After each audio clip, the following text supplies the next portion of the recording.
Oh, whether it's across town or out of state, moving can be so stressful. But before you even start looking for a moving company, 3 on Your Side's Gary Harper says you've got to follow these rules to keep from getting ripped off. You know, 3 on Your Side has aired a couple of news reports recently on viewers who had really bad experiences with their moving company. So what better way to keep from getting scammed than talking to the guy who's trying to change the bad habits in the moving industry? Hey, it's Gary Harper, Channel 3. I got eyes on a moving truck coming northbound. When it comes to moving scams, 3 on Your Side has had a front row seat for years, exposing and explaining how they work. I'm shocked. I've moved many times in my life and I've never had a problem, and for this to go on like it has, shocking. I don't know how else to put it.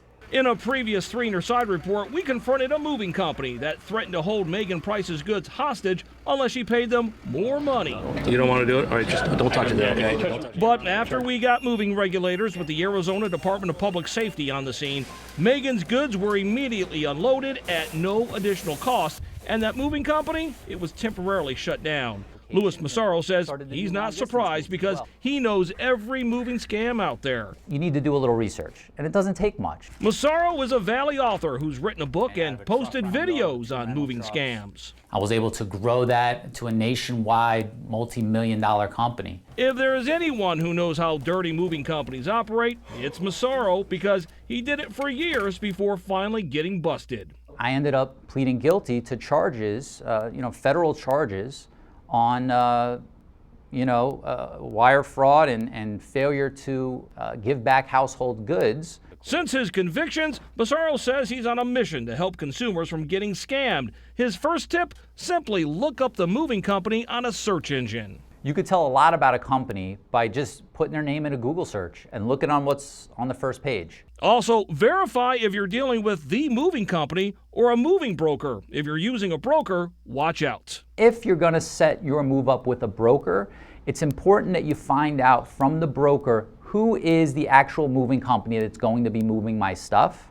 Okay? By law, they need to share that information with you. Always make sure your estimate is binding. Now that means movers can't demand more money if the shipment or weight is more than what they thought.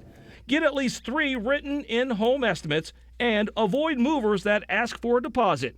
If it's a local move, say across town, get a written quote as to how much the moving company will charge an hour. The last thing you want to do is go based on price. You know, there are a lot of companies out there that are they'll give a very low price, but it's really true. You get what you pay for. Now, if you know somebody that's going to be moving in the near future, there's some information I want you to go over. Of course, you can find that information on our website or a mobile app, AZ Family. Just look for the story, and I'll have a couple of links there for you. I'm Gary Harper, 3 on Your Side.